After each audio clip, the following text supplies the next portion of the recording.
para o canal do YouTube, porque a gente já vai iniciar. Para você que está pelo canal do YouTube, prepare seu material, caneta e material na mão, que a gente já vai iniciar. Muito bem, iniciando oficialmente mais um episódio, mais uma aula do nosso Raio-X da Questão. É o episódio número 62. Lembrando que cada episódio semanal, ou seja, cada um dos episódios da semana, os episódios de segunda, terça, quarta e quinta-feira desta temporada, ficarão no ar e disponíveis no canal do YouTube para você assistir, rever e encaminhar aos amigos até domingo à meia-noite. À meia-noite, esses episódios são retirados do ar e aí a gente na segunda-feira já inicia a temporada subsequente até o fim dos tempos. Sem mais delongas, vamos aqui testar já a nossa caneta mágica. Está aqui, olha, episódio número 62. Tá aí. É a segunda parte, porque a primeira parte dessa coletânea de jurisprudência a gente começou a analisar no episódio número 1 e são jurisprudências extraídas do Superior Tribunal de Justiça. Todas elas muito frequentes em provas de concurso público. Vamos lá. Então, o assunto, o capítulo de hoje é a coletânea de jurisprudência, trazendo teses da jurisprudência do Superior Tribunal de Justiça. E aí a gente vai para a tese número 3. Isso não é uma questão. Vamos colocar aqui, ó. Essa aqui é uma tese. É uma tese da jurisprudência do STJ. Tese da jurisprudência do STJ. Muito bem. O que diz o resumo aí dessa tese?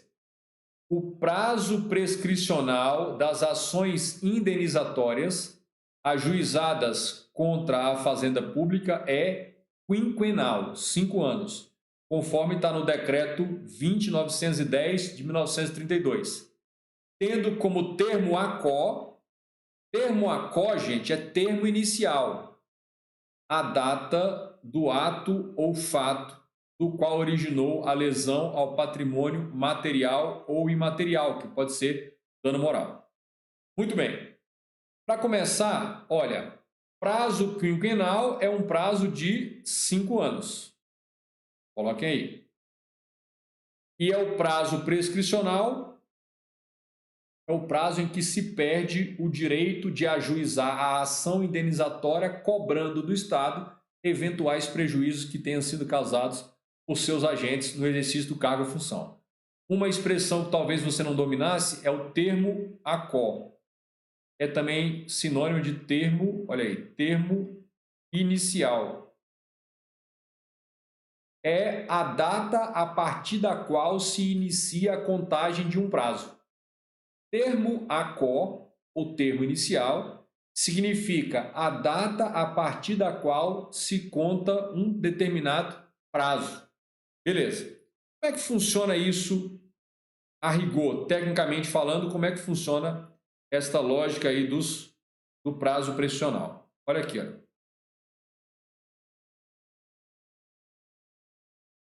É assim.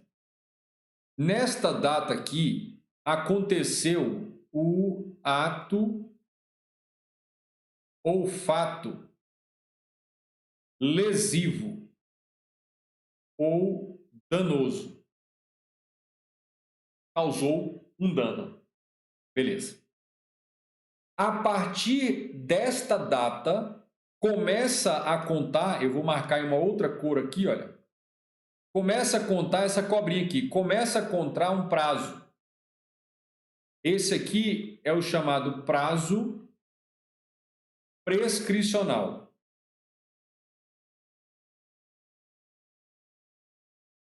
É um prazo que a vítima do dano, aquele que sofreu o prejuízo, a lesão, a vítima do dano tem para ingressar com uma ação judicial contra o Estado, pode ser contra a União, o Estado, o DF, municípios, cobrando o ressarcimento, o pagamento, a indenização pelos prejuízos materiais ou imateriais, que podem ser os danos, os prejuízos morais e estéticos causados. Então, este prazo é um prazo de 5 anos. O que a jurisprudência está definindo, o que está consolidado nessa tese 3 da jurisprudência, é que esse prazo começa a contar começa a contar da data do ato lesivo. Tudo bem? Mas, recapitulando o nosso episódio de ontem, o nosso episódio 61, se você não assistiu, é muito recomendável, é quase que obrigatório você assistir, porque lá no episódio de ontem, a gente detalhou de forma minuciosa o seguinte: salvo se a conduta lesiva ou danosa for crime.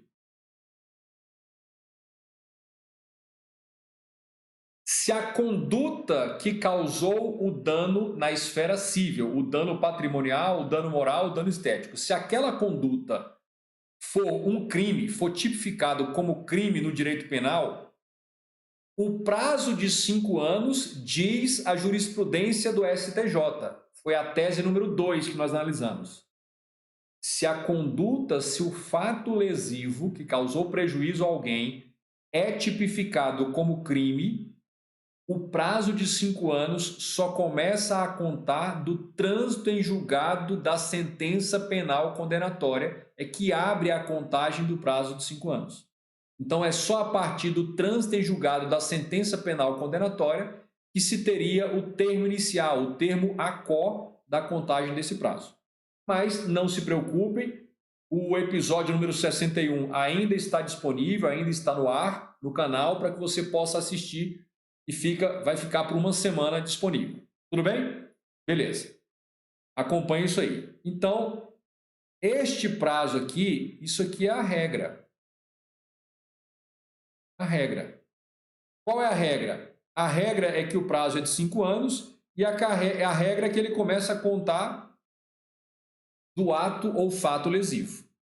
A exceção é, o prazo continua sendo de 5 anos, mas a contagem dele só vai começar a partir do trânsito em julgado da sentença penal condenatória, se a conduta lesiva, a conduta causadora do prejuízo, for tipificada como crime, como ilícito penal. Então, chama a sua atenção para o fato de que termo ACO é sinônimo de termo inicial. Termo inicial é a data a partir da qual se começa a contar um determinado prazo e, de regra, esse termo ACO é a data do ato ou fato lesivo. E fique bem claro em relação a isso. Eleusa e Célio, os dois guerreiros, já estão aí também nos acompanhando pelo canal do YouTube. Um abraço a vocês e vamos continuar para a tese número 4. Isso não é uma questão, isso aqui que nós estamos analisando, e fique bem claro, isso aqui é uma tese de jurisprudência do STJ. A quarta tese que eu selecionei para analisarmos diz o seguinte: a responsabilidade civil do Estado por condutas omissivas é subjetiva. A responsabilidade civil do Estado por condutas omissivas, ela é subjetiva, devendo ser comprovada a negligência na atuação estatal, o dano e o nexo de causalidade. Beleza. Aqui, novamente, vamos analisar o tema de forma bem detalhada e completa. Qual é a regra? A regra no direito brasileiro. Se nós estamos diante de um dano por omissão, ou seja, dano por conduta omissiva, a regra qual vai ser? A responsabilidade civil do Estado será na forma subjetiva. Vamos tomar nota disso. Então, nós vamos ter uma responsabilidade civil subjetiva. Aí. Quando se trata de responsabilidade civil na forma subjetiva, que em regra é por dano decorrente de omissão, vai ter de comprovar o dano, vai ter de comprovar uma conduta, a conduta omissiva, um deixar de agir, comprovar o nexo causal e vai ter que comprovar o elemento subjetivo que é o dolo ou a culpa. Sendo que a culpa ela vai ser a negligência, ela vai ser a imprudência ou a imperícia. Aí. Essa é a regra. Dano oriundo de omissão, a responsabilização civil do Estado, como regra, vai ser na forma subjetiva. Ou seja, a vítima do dano terá de comprovar que houve uma conduta, uma omissão, um deixar de agir, que houve um dano, que houve um nexo de causalidade, uma relação direta entre essa omissão e o dano, que houve por parte do agente ou uma intenção ou dolo ou um comportamento negligente, imprudente, imperito, que seria a culpa. Agora, essa regra tem uma exceção. Tem uma exceção.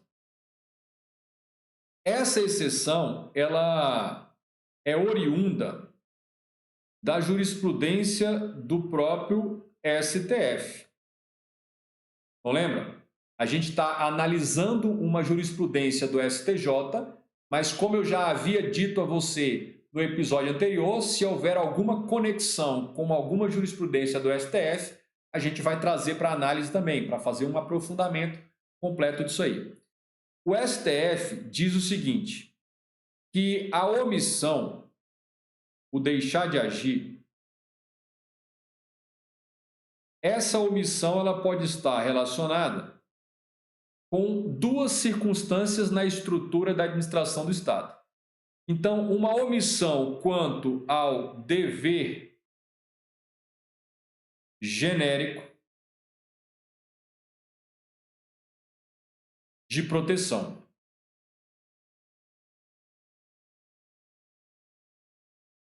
Então, a administração Estado pode se omitir em relação a um dever genérico de proteção. O Estado tinha esse dever genérico de proteger os indivíduos. Mas a omissão pode estar relacionada a um dever específico de proteção que o Estado tem em relação aos indivíduos. Dever específico de proteção. Aqui. Qual é o grande diferencial neste assunto? O que o STF diz? Que se a omissão do Estado foi uma omissão relativa a um dever de proteção genérico, deixou de agir diante de um dever genérico de proteção, aqui nós temos a responsabilidade civil subjetiva. É como está na regra. É a regra. Em outras palavras, vale a regra que acabamos de ver. Agora, diz o STF, se a omissão foi deixar de agir em relação ao dever específico de proteção, diz a jurisprudência do STF, que aqui nós estamos diante da responsabilidade civil objetiva do Estado. E aqui nós estamos diante da exceção. Ou seja, a responsabilidade vai ser na forma objetiva, isto é, a vítima só precisa comprovar que houve conduta, nexo de causalidade e dano, não há necessidade de comprovar elemento subjetivo, que é o dolo ou a culpa, mesmo se tratando de omissão. Então, resumindo tudo, dano decorrente de omissão, a responsabilidade é na forma subjetiva, essa é a regra. Mas diz o Supremo, se a omissão, e o STJ segue a mesma orientação, a omissão relativa a um dever específico de proteção que o Estado tinha, a responsabilidade, mesmo sendo omissão, a responsabilidade é objetiva. Este aqui é o caso de dano a preso ou aluno em escola pública. Por quê? Porque ao assumir a custódia de um preso, ao assumir a guarda de uma criança numa escola, o Estado, a administração se coloca diante de um dever específico de proteção. E alguma falha, alguma omissão em cumprir esse dever específico de proteção vai acarretar a responsabilização civil objetiva, mesmo tendo sido uma conduta omissiva, é o que diz o Supremo Tribunal Federal, e isso também se conecta com a jurisprudência do STJ. Tranquilo em relação a isso? Estou sendo claro? Os esquemas estão ou não ajudando a esclarecer, a desvendar, a deixar transparente, claro, a tese jurisprudencial do tribunal? Coloca aí no chat para ver se está tudo ok. Vamos lá, tomar minha água.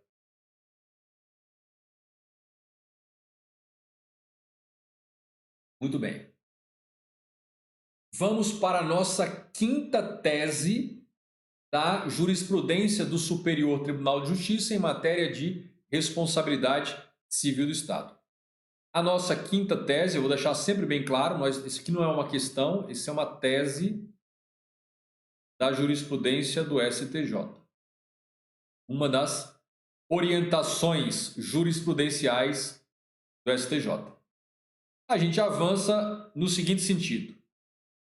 Existe responsabilidade civil do Estado nas hipóteses em que a omissão de seu dever de fiscalizar for determinante para a concretização ou agravamento de danos ambientais. Muito bem. Olha só. Aqui nós estamos tratando da responsabilidade civil do Estado em matéria de danos ambientais. Beleza. E aqui nós temos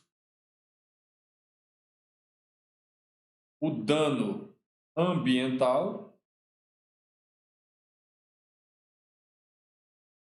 Aí. E aqui nós tivemos uma conduta. Essa conduta. Esta conduta, a jurisprudência consagrou o seguinte: ela foi uma conduta omissiva. Que conduta omissiva foi essa? Ela deixou de fiscalizar.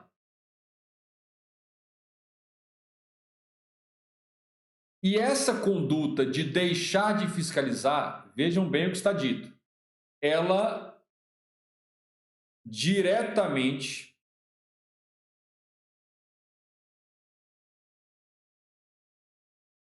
contribuiu para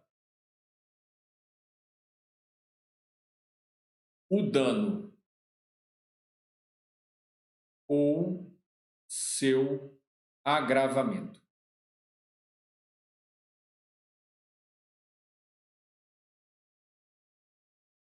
O poder público deveria ter produzido uma conduta fiscalizatória naquela circunstância concreta, conduta fiscalizatória relativa à preservação do meio ambiente, deveria ter produzido a conduta, tinha condições para ter feito e não fez. Omissão. Deixou de fiscalizar. E aí restou comprovado o que? Eu vou até anotar para você ficar atento a isso. Ocorreu o nexo causal. Por quê? Porque se comprovou que a conduta omissiva, o deixar de fiscalizar, foi determinante, foi significativo para concretizar o dano ou para agravar os danos ambientais. Então vejam, nós tivemos a conduta omissiva, foi uma omissão. Nós tivemos o dano, ali embaixo. Nós tivemos o nexo causal. Aí. A responsabilização civil do Estado, segundo o STJ, em matéria de responsabilização civil do Estado por omissão em relação a dano ambiental é na forma objetiva, ou seja, é responsabilidade civil objetiva.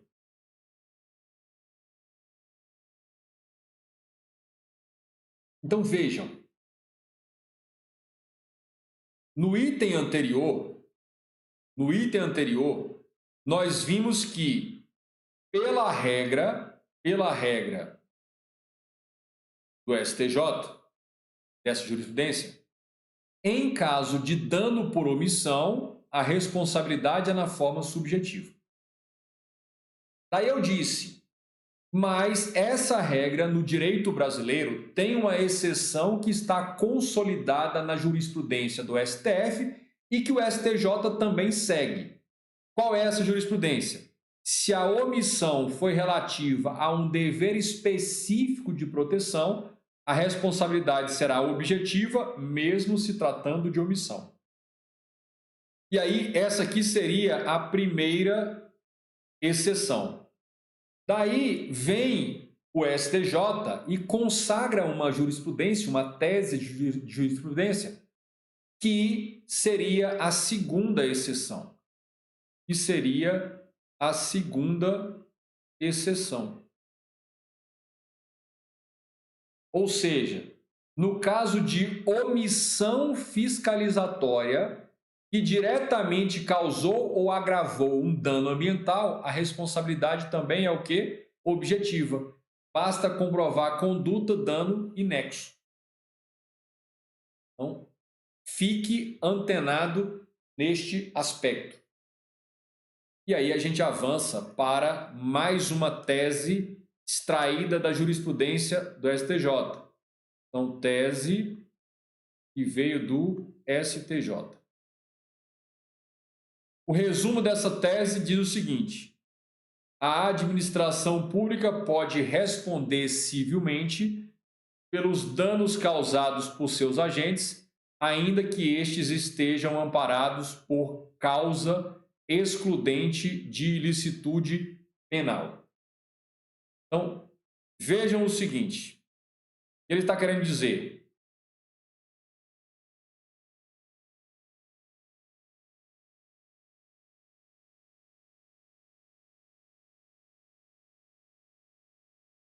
o agente público produziu uma conduta aqui. Ele produziu uma conduta. Entre essa conduta e o dano, há um nexo de causalidade.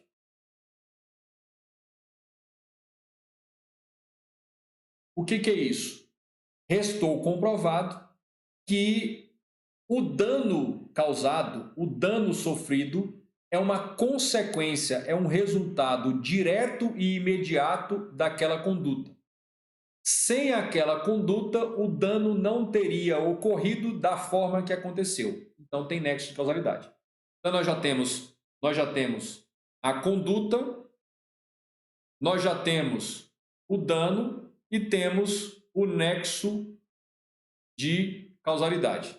Temos a conduta, temos o dano e temos o nexo de causalidade. Está aí de forma bem clara para você.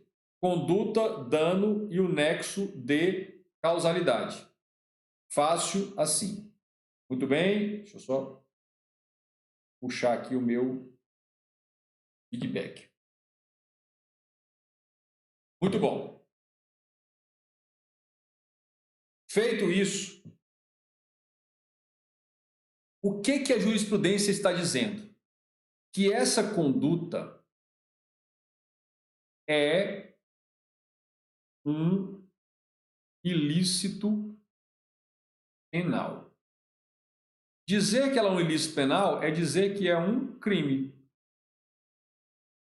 Eu te pergunto, para que uma conduta causadora de dano enseje a responsabilização civil do Estado, necessariamente ela precisa ser uma conduta criminal? Não.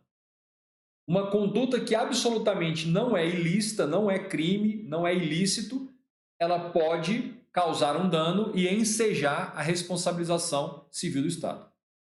Agora, o que acontece? Pode ser que esta conduta seja um ilícito penal. Precisa ser ilícito penal? Não. A responsabilização civil do Estado pode ser por danos causados por uma conduta que sequer é ilícito e muito menos ilícito criminal. Só que esta conduta é um ilícito criminal e aconteceu um detalhe importante aqui também. É um ilícito criminal e aconteceu um detalhe importante. Qual detalhe importante apareceu? Pronto, perdi a minha caneta, agora ficou beleza. Como voltar com a minha caneta?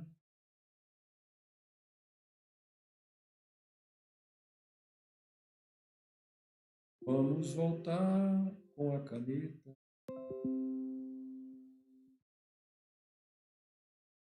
Vamos voltar com a caneta. Pronto, voltou. Deu tudo certo. Quem sabe corrige ao vivo. Muito bem. Esta conduta tem uma excludente de ilicitude penal ou criminal. O que o STJ firmou de jurisprudência? Olha, a lógica é muito simples. Se a conduta sequer precisa ser crime para ensejar a responsabilização civil patrimonial do Estado, se eventualmente ela for conduta típica, tipificada como crime, mas estiver presente um ilícito, uma excludente de ilícito penal, o fato de ter excludente de ilícito penal, você vai colocar, isso não é excludente da responsabilidade civil do Estado. Responsabilidade civil do Estado. Então, a tese de jurisprudência ficou muito simples.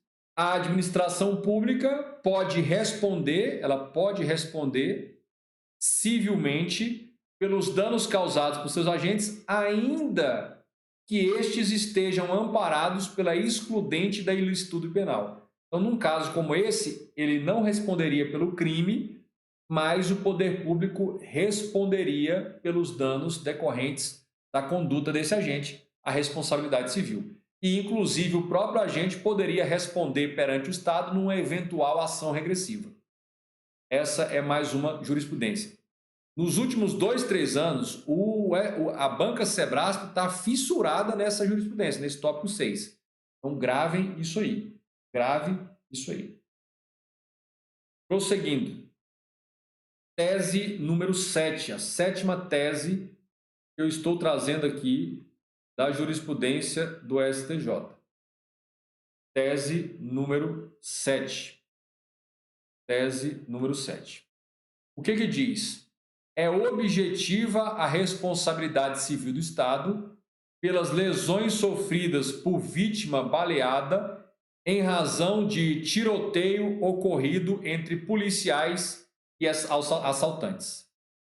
Isso aqui, gente, é aquele clássico caso que a gente tem visto por aí, que eles têm chamado de novo cangaço. O que é esse tal novo cangaço?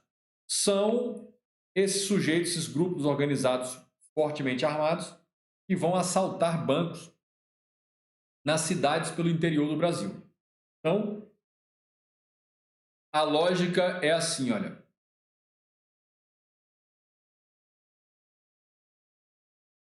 Banco do Brasil, no interior qualquer. Aqui está a avenida perto do banco. Aqui estão os assaltantes. Aqui, vou colocar um chapéuzinho aqui, está, eita, que dezembro, a polícia. E aí tem tiro de lado a lado. Aqui no meio tem uma vítima particular.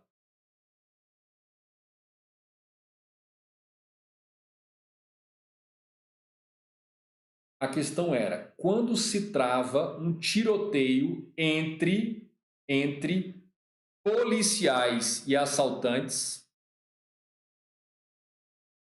as pessoas que eventualmente forem baleadas em razão desse tiroteio, e não importa se a bala veio dos policiais ou se a bala veio dos bandidos, se em razão desse tiroteio travado, a pessoa, algum particular, é alvejado, é lesionado, sofre prejuízo, a responsabilidade civil é na forma o quê? Objetiva.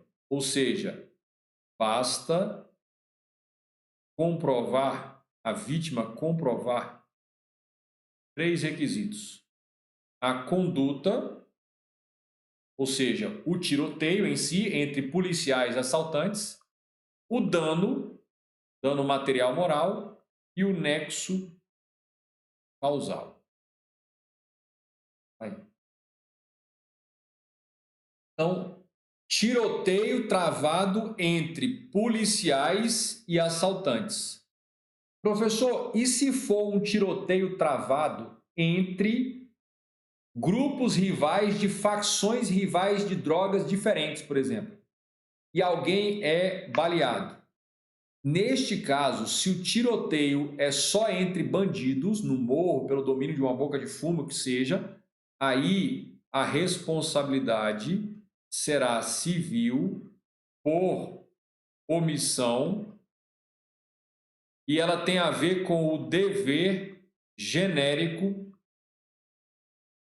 de proteção.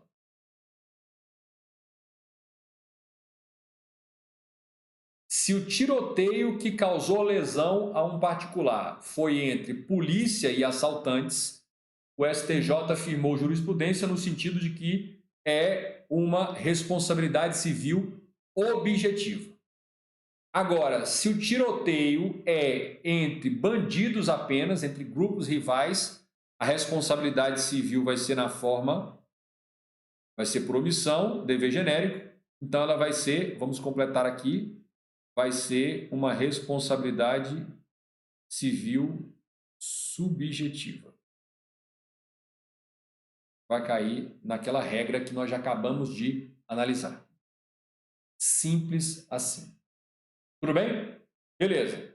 Prosseguindo. A gente vai agora para a tese número 8. A oitava tese. Então, colocar aí, oitava tese que eu selecionei do STJ. Então, tese, na questão, STJ. Muito bem. Qual é essa tese? O Estado possui responsabilidade objetiva nos casos de morte de custodiado em uma unidade prisional. Aqui o STJ se concilia com aquela mesma jurisprudência do Supremo Tribunal Federal. Então, é o seguinte, olha, no caso de morte de preso,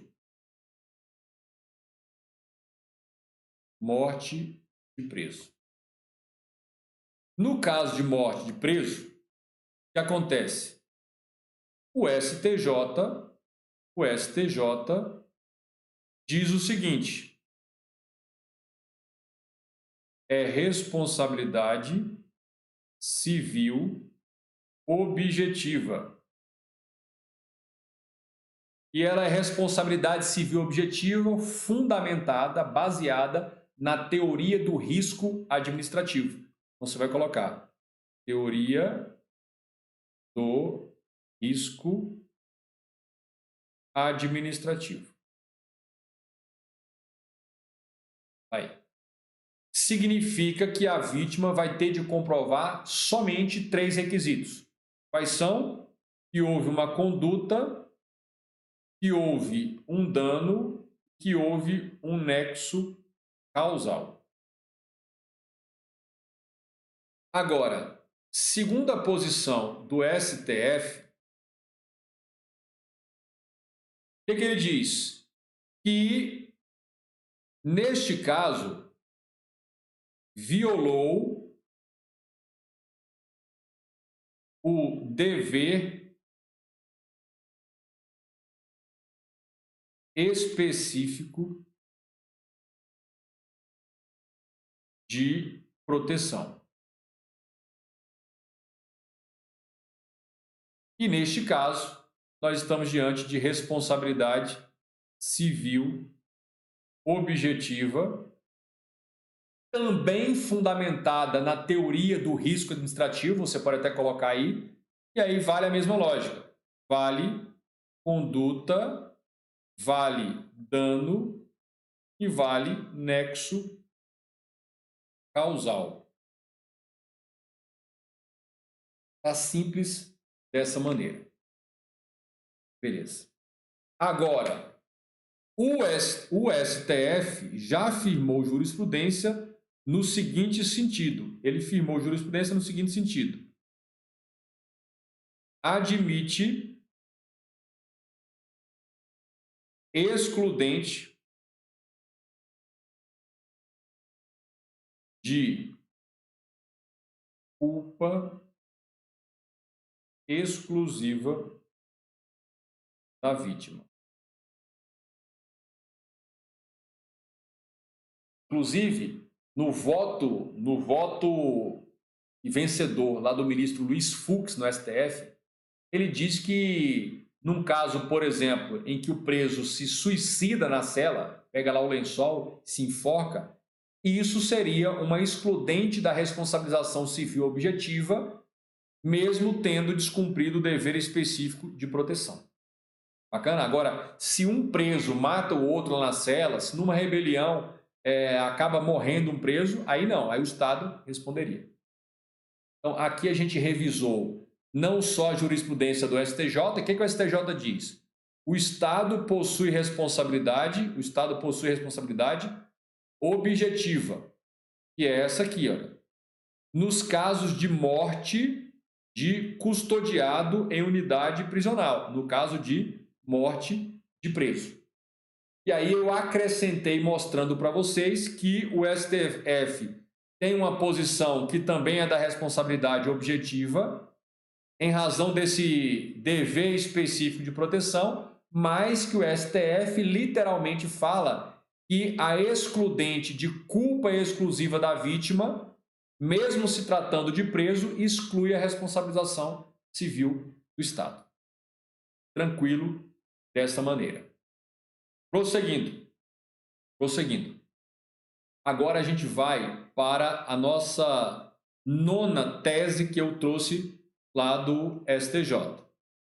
Tese de jurisprudência do STJ. O que diz essa 9ª tese? Quando eu falo tese, eu estou falando de uma orientação jurisprudencial que já está consolidada no âmbito dos julgados reiterados do Superior Tribunal de Justiça.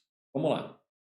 Diz o seguinte: o Estado responde objetivamente pelo suicídio de preso ocorrido no interior de estabelecimento prisional. Aqui que eu queria chegar. Porque aqui, gente, é o seguinte, aqui não tem conversa, aqui está claro. Então, aqui não tem conversa. Está claro, olha lá. Vamos colocar aqui para você. Olha. STJ, STF. Olha só, no STJ, dano a preso. O que acontece? Responsabilidade civil objetiva. O STF, dano a preso. O que é que o STF diz? Responsabilidade civil objetiva. Bacana. Aqui, de forma muito clara, nessa tese, o STJ diz: suicídio de preso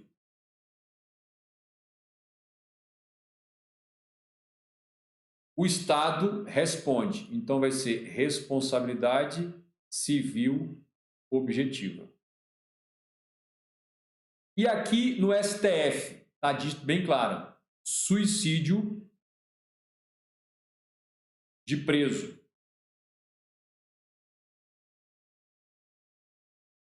O STF diz, caracteriza ou pode caracterizar excludente de culpa exclusiva da vítima, que é o próprio preso. Como é que você vai fazer na prova? Você vai ficar muito atento se a jurisprudência é mencionada lá na prova, STJ ou STF. Professor, mas e quando a questão só fala jurisprudência? Não fala, não especifica se é do STJ ou se é do STF.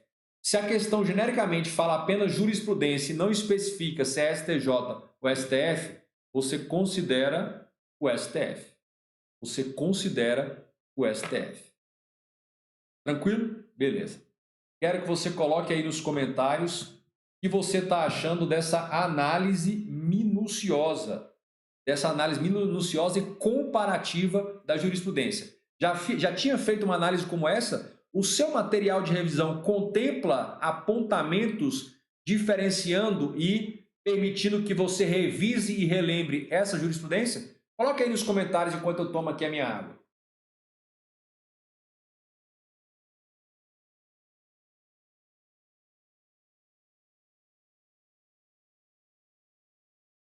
Tese número 10. Tese número 10. Vamos lá.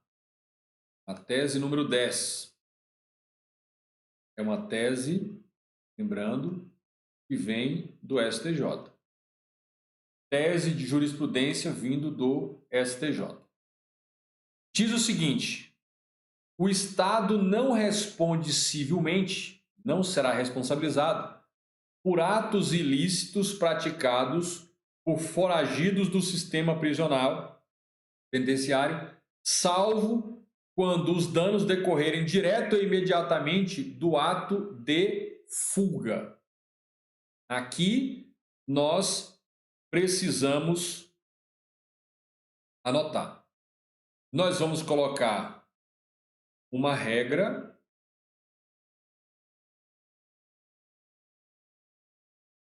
e nós vamos colocar exceção. Regra e exceção. Beleza? Tranquilo. Bacana. Olha, aqui na regra, o que nós temos? A regra. O Estado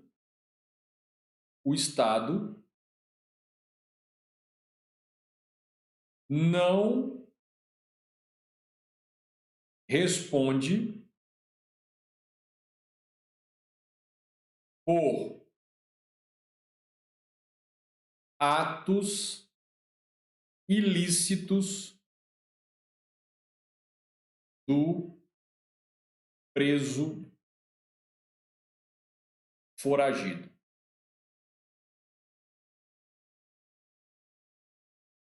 Beleza. O que nós estamos dizendo? Um determinado preso evadiu-se do sistema prisional. Fugiu. Algum tempo depois, coisa que não tinha nada a ver com garantir a fuga, tempos depois, ele comete um homicídio de um rival. A família dessa vítima não vai ter direito à responsabilização do Estado, porque o Estado deixou ele fugir. Ou então ele comete um estupro a uma pessoa, uma outra pessoa. O Estado não vai responder. Por quê? Porque a regra é que se ele está foragido e está fora do sistema prisional, ele ostenta a mesma condição que qualquer outro bandido que eventualmente não tenha sido preso ainda. Então, o Estado está aí. Bacana? O Estado não responde. E aqui, no máximo,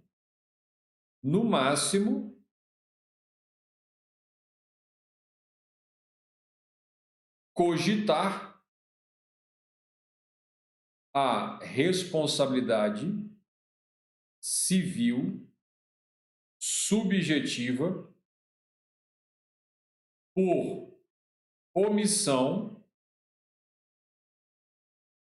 no dever genérico de proteção.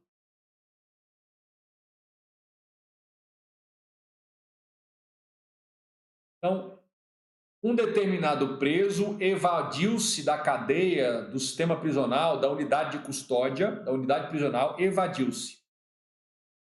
Se ele comete algum ilícito, algum crime contra alguém, a regra é que o Estado não vai responder civilmente por isso. Se você for cogitar a responsabilização do Estado, vai ser na forma subjetiva. Você vai ter que comprovar que houve dolo ou culpa, né, a negligência e imprudência, em evitar aquela conduta e não em deixar fugir ou não. Então, muito difícil. A regra, o Estado não responde. Agora, a própria jurisprudência traz a exceção, salvo quando os danos decorrerem direta ou imediatamente do ato de fuga. E aí nós temos duas situações. Então, exceção, dano diretamente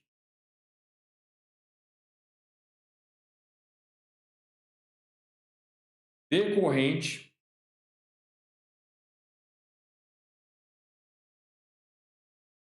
do ato de fuga. Ato de fuga.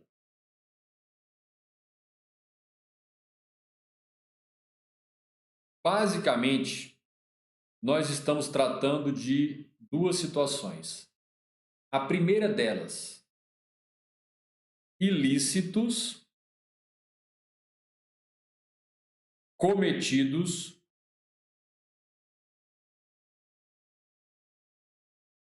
para garantir a fuga. Arrebentaram o muro do presídio, fizeram a rebelião, muitos pularam o muro e saíram no cavalo doido, fugindo. Nessa busca de fuga, ele furta um carro, atropela alguém, carro arromba uma loja, tudo para continuar garantindo a fuga. Todos esses ilícitos entram na exceção. O Estado vai responder civilmente na forma objetiva por esses danos. Tudo bem? Agora, a outra situação é o seguinte: ilícito dentro da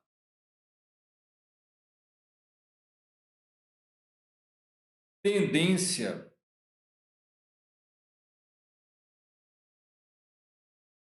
criminosa do foragido.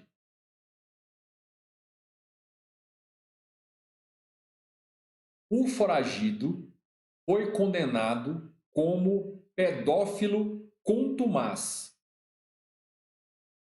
Reiteradamente, continuamente pedófilo, ele estava condenado. Aí ele foge. Poucos dias, a jurisprudência não fala como, poucos dias após, ele procura nas imediações de uma escola infantil e acaba cometendo violência sexual contra uma criança. Neste caso aqui também, o Estado será responsabilizado. Por quê? Porque era altamente provável ele cometer crimes dentro dessa sua propensão, dessa sua tendência criminosa. E aí o ato de deixar ele fugir ou de não evitar a fuga diretamente está correlacionado a ele estar livre para cometer esse tipo de delito aqui. Então, fiquem atentos a esse detalhe. Muito bem. Prosseguindo.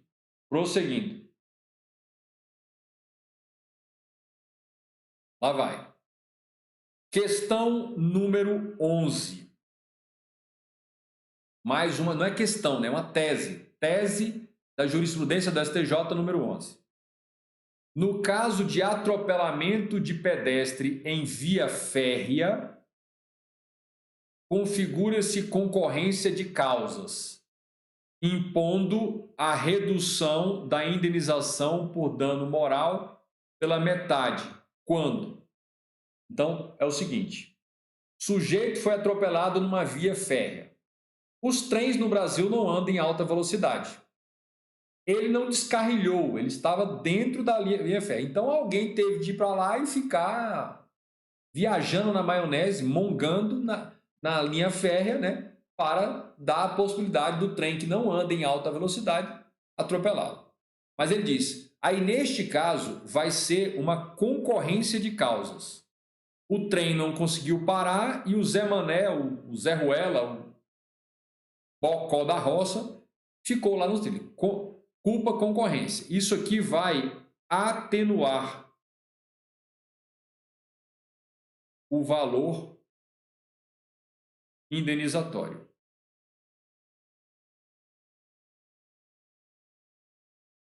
E vai atenuar para quanto? Para metade. O Estado vai pagar a metade daquilo que normalmente se pagaria por uma lesão como essa, uma lesão cometida. E vai acontecer essa redução de metade quando a concessionária do transporte ferroviário descumpre o dever de cercar e fiscalizar os limites da linha férrea, mormente, sobretudo, em locais urbanos e populosos, adotando conduta negligente no tocante às necessárias práticas de cuidado e vigilância tendentes a evitar a ocorrência de sinistro. Então vejam, se a concessionária, próximo das imediações urbanas, de locais populosos, fez o cercamento, a cerca bacana, mesmo assim a pessoa pulou a cerca e estava lá na linha férrea, aí é excludente de ilicitude, não vai responder. Não vai pegar metade, não vai pegar nada. Agora, se a concessionária foi negligente ao não fazer o cercamento das suas linhas férreas, especialmente nos perímetros urbanos e onde tem aglomeração de pessoas, aí ela vai responder por metade do que seria a indenização.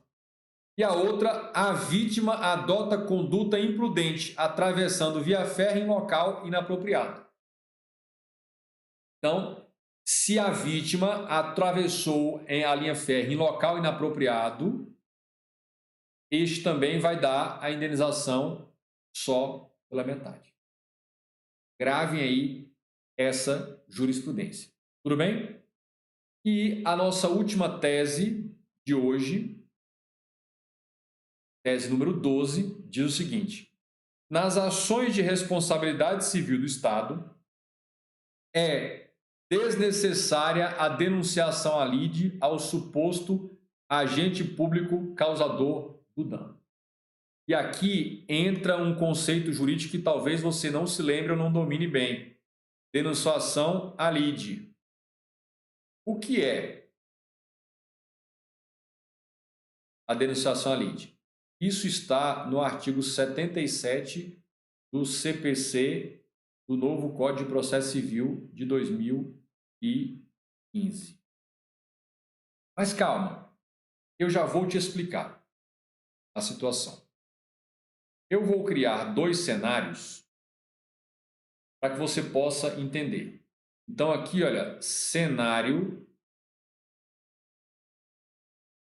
hashtag 1 e aqui o cenário hashtag 2. Muito bem. No cenário 1 é a situação do Estado. Aqui você tem o Estado.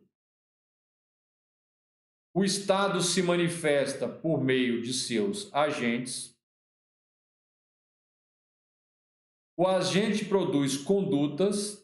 E aqui você tem a vítima. Beleza. Por uma conduta de um de seus agentes que causou dano a uma vítima, o Estado será, possivelmente, ele será acionado. Então aqui vai entrar com uma ação de indenização e responsabilidade civil.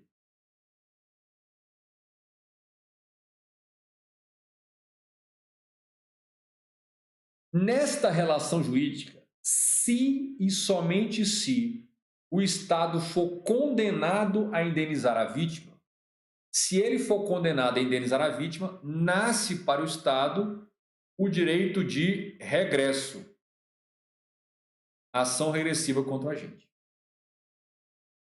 Esse artigo 77 do Código de Processo Civil diz o seguinte: naquelas circunstâncias em que o autor, aqui é o autor da ação, o autor entra com a ação contra o réu e se houver a possibilidade de, se o réu for condenado, nasce para ele uma ação de regresso contra um terceiro,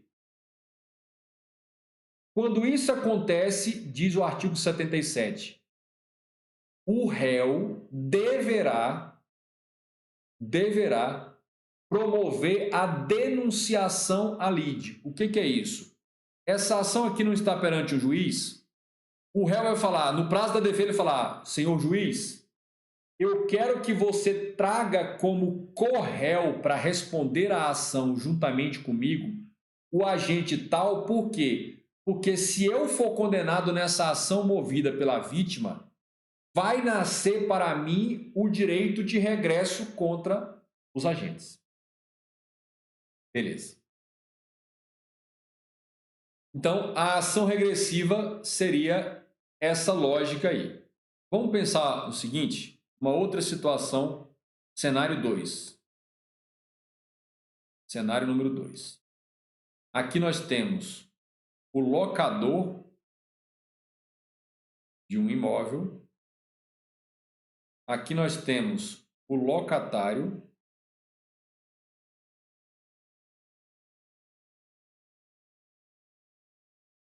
E aqui nós temos o vizinho.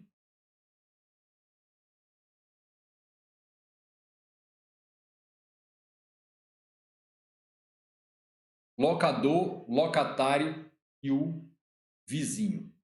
Tudo bem? Beleza. Este locatário causa um dano a esse vizinho. Suponhamos que ele estava fazendo uma instalação, uma movimentação, alguma coisa de uma antena no telhado da casa aqui, que acabou deixando cair na casa do vizinho e objetos projetados de um prédio de um vizinho para outro causou dano. O vizinho pode cobrar do proprietário do imóvel. Ele entra com uma ação de indenização.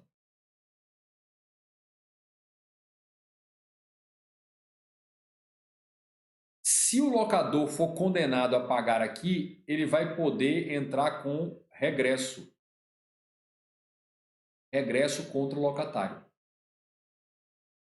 Numa situação de direito privado como esse cenário 2, Diz o Código de Processo Civil, se o locador não fizer a denunciação à lide para trazer o locatário como corréu, se ele não fizer a denunciação à lide, ele não terá direito de ação autônoma contra o locatário depois que ele perder essa ação. Então, ou ele traz o locatário para já receber do locatário aqui o ressarcimento nesta ação, ou nada a ver.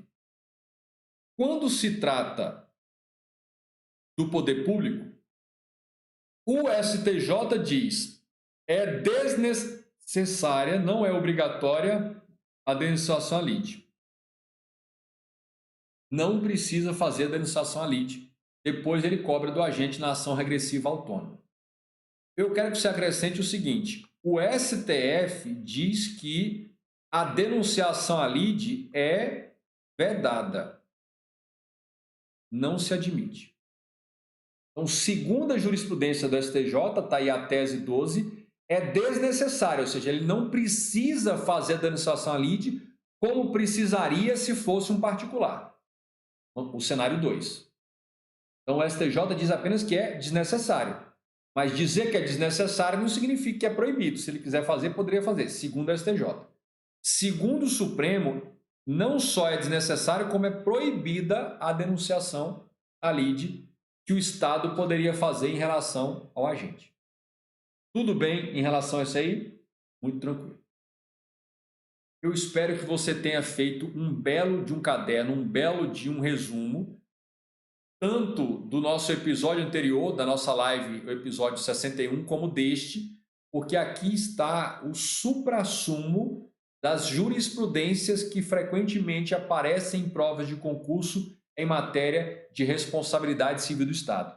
E nós fizemos um raio-x das principais teses de jurisprudência do STJ em matéria de responsabilidade civil, e eu aproveitei para conectá-las com aquela jurisprudência do STF que tem a ver com aquele mesmo tema assunto. Espero que você tenha produzido um material bacana, top, show, para poder fazer parte aí do seu arsenal de estudos e revisões até o dia da sua posse. Tudo bem? Beleza. Mais uma vez, muito obrigado por você estar aí comigo nesse episódio, nessa live. Se você ainda não é inscrito no canal, clique agora mesmo, se inscreva, deixe o seu like, toque lá no sininho. E se você está gostando aí dessas aulas, desses conteúdos compartilhados, divulgue, compartilhe com seus amigos, inimigos, concorrentes, sogros, sogra, pets, que é para a gente chegar com esse trabalho cada vez mais ao número maior de pessoas interessadas que precisam se desenvolver no direito administrativo e na preparação para concursos públicos. Mais uma vez, muito obrigado. Até o nosso próximo episódio, que é amanhã, o episódio número 63 da nossa aula, da nossa live, o raio-x da questão. Boa noite, muito obrigado. Tchau, tchau.